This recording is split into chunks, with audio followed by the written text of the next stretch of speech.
So says the Pele Yoetz.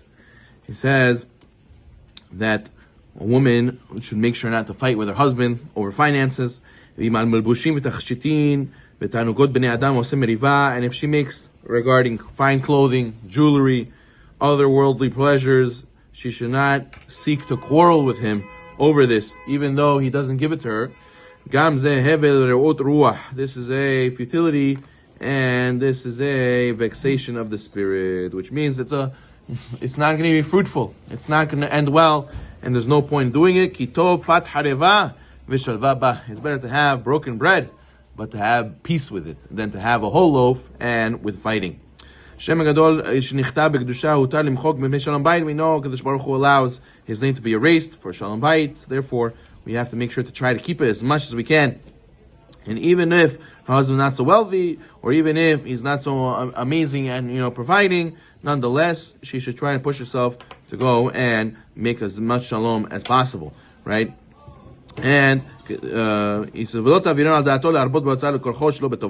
she should not force the issue. She should not go against his wishes by spending more money against his will without his permission. וכן צריכה אישה לחוש כשבעלה כועס עליה לא על דבר שמא לא יצר בשוק מרוב ושמא היה לו יצר בשוק ומרוב שיחו כעסו דיבר עד הנה. And even when the husband come home sometimes with a zachmat, maybe something happened at work, maybe something happened to him and before he came home, should not take it personal and not to add fire with fire. As people used to say, whether he did something, whether he was not able to do something, he will quarrel with his wife. He'll fight with his wife. And she must be patient, understanding, and realize that it's not going to help to make my husband more angry by fighting with him and bickering with him. Usually it makes it worse. So therefore a person has to understand you can't appease somebody while they're angry. Just let them let it out. Let their emotions out. And then after they're calmed down, then you can speak to them. In Zeklal Gadol, he says a big rule. Whenever there's an argument between people, an argument between a man and a wife, and we see that one person has like a river flowing from their mouth, meaning there's nonstop, he's going at it, he's on fire, he's just yelling and screaming and just letting his mouth run. What does the other person have to do? You have to hold yourself back and make sure not to try to do anything, not to try to say anything, because you're not really going to calm them down, and you have to not answer back. Wait until the wrath has passed, he says. And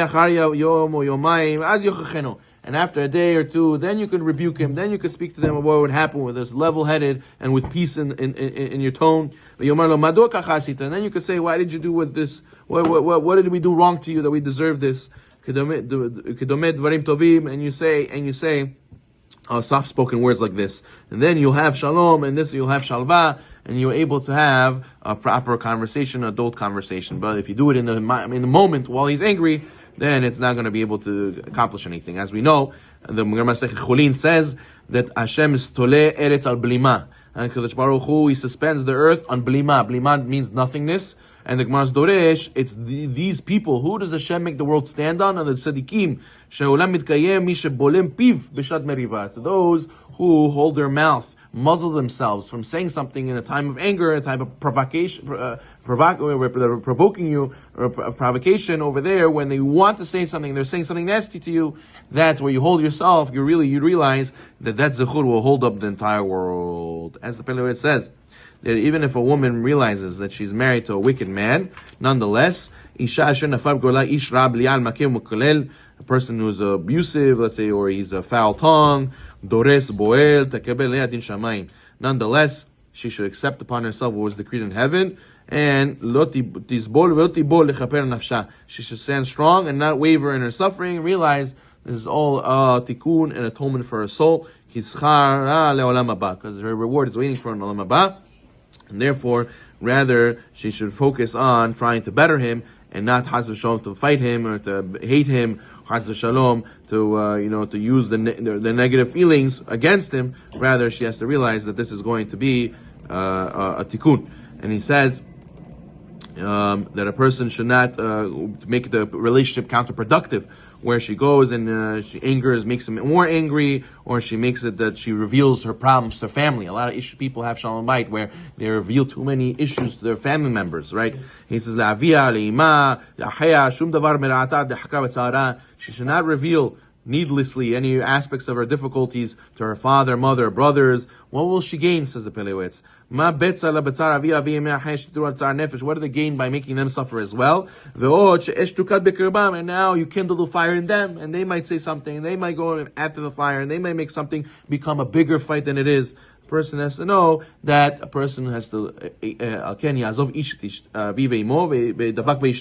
a man will leave his father and his mother and stick to his wife. His wife has to know his relationship with her and the problems he has with her, and his father and his mother, he has to leave them, quote unquote. He has to leave them out slightly out of the picture. Obviously you visit them, obviously you have a relationship with them, but it doesn't mean that you're involved in, oh, you know what happened yesterday? I came home and dinner wasn't ready right away when I came home. And then the mom says, oh, she calls, I'm going to call my Kelin, I'm going to call my Kudo and tell them, what's going on, and go and stick their nose over there, right? It doesn't make it any worse. They're not, usually the daughter-in-law doesn't receive for the mother-in-law. It doesn't go over well usually. So therefore, says the Pele Yoetz, what did you gain from getting your family involved if you don't have to?